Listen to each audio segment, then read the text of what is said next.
He's You're thinking 100% right. That's why people love him.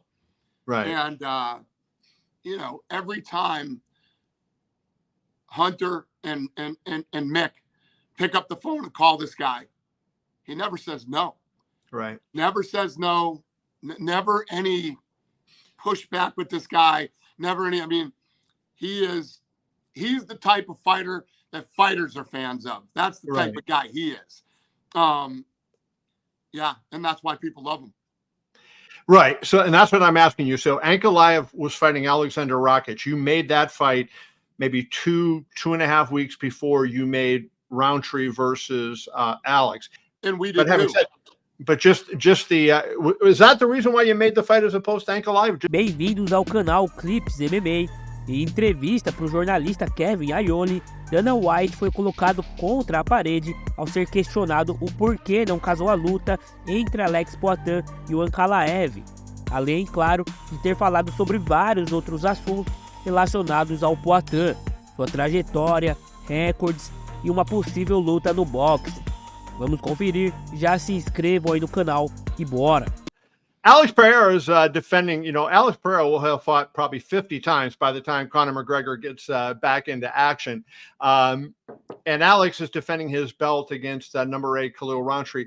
And yesterday I did an interview with 3, I know you ripped the MMA media, but I don't think you're going to rip Daniel Cormier, Chael Sonnen, or Teddy Atlas. And I spoke to the 3 of them yesterday and I said, what kind of chance does KHALIL Rountree have to win this fight? And I wrote a story and how does the fight go? And all of them, and Chael is outright picking KHALIL to win the fight. And Daniel and Teddy say it's no big shock if he does win it, that he has the capability of winning the fight. Having said that, let's go to the rankings. He was ranked number 8, and you made a fight a week or 2 before that for number 2, Magomed Ankalaev. Why did you make an Ankalaev fight when he was number 2, when you knew Alex was going to be in the mix here very shortly? I don't remember exactly what the timing of that was, but we didn't make a fight. At the time we made the KHALIL Rountree fight, Ankalaev already had a fight. Right. So, and that's what I'm asking you. So Ankalaev was fighting Alexander Rakic. You made that fight maybe 2.5 weeks before you made Rountree versus Alex. And I was surprised that you would put a number 8 guy in, not criticizing KHALIL, because I feel like Daniel and Chael, that KHALIL is a good fighter and it'll make a fun fight. And we did too. But just the is that the reason why you made the fight as opposed to Ankalaev? Just the fact that it might be a bombs away showdown? I mean, eventually when we made the fight, that's why we made it. But I don't remember the timing of everything that happened. But Ankalaev had a fight. Listen, Ankalaev's ranked number 2. He goes out and puts on an unbelievable performance, and Alex is still the champion, then he's next. Right. Now, Mike Bond from MMA Junkie, he's known for putting up stats and everything. And he came up with something today that I wasn't aware of. And I thought was really interesting. And I know you're a stats person, so you'll probably appreciate this. Ronda Rousey holds the record for most, for 3 title defenses in the shortest period of time right now, 189 days. If Alex Pereira wins on Saturday night, it will be 175 days with 3 title defenses. I mean, in the UFC at the highest level, when he's fighting Yuri Prochazka, Jamal Hill, and now KHALIL Rountree, that is one of the greatest feats in the history of the sport. Wouldn't you agree? I don't disagree. That's fascinating and true. I agree with that 100%.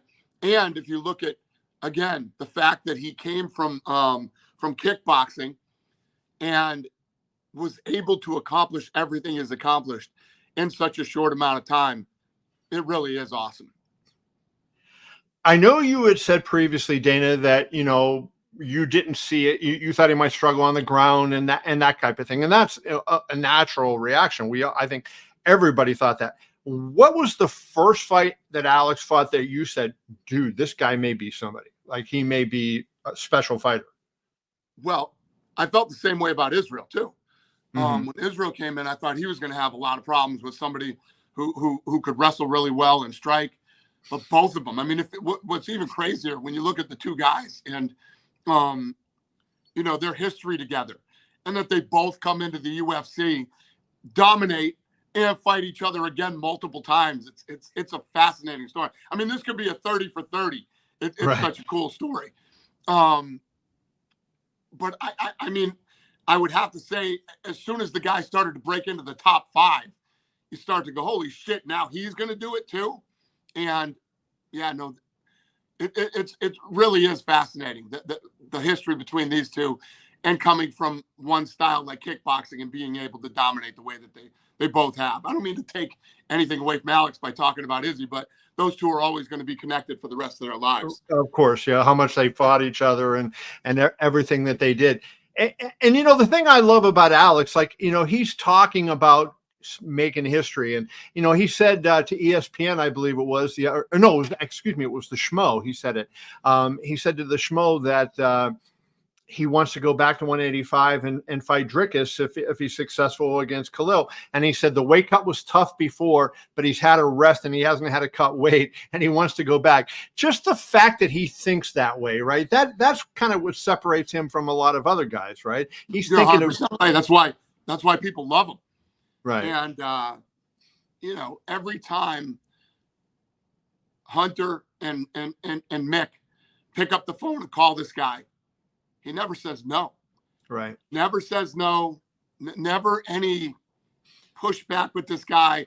Never any. I mean, he's the type of fighter that fighters are fans of. That's the type of guy he is. Yeah, and that's why people love him. So to follow up one last question about Alex, he said to me last week when I spoke to him, he brought up the fact that you came out and said you were going to do boxing again. You know, he said, I love boxing. I just sparred with the Brazil heavyweight champion. I want to box and give that a shot. Whenever that happens, whenever you get into boxing, and you said at the Callum Walsh fight, you're in, will you give Alex Pereira a shot to actually put boxing gloves on it and go that route? I don't know. I mean, when you look at where he is right now in his career, he's at the top of the game. He's about to break this record. Like you said, if he wins the fight on Saturday night, and God knows what other records he could break here. He's 38 years old, which is even more impressive when you can add that on top of everything else. I don't know. I'm not even thinking about that kind of stuff. I'm not thinking about crossover fight. I hate crossover fights, and you know, it's not really. I respect the fact that he wants to do it, and I know there's tons of other fighters that probably want to do it, but I want everybody to stay in their own lane.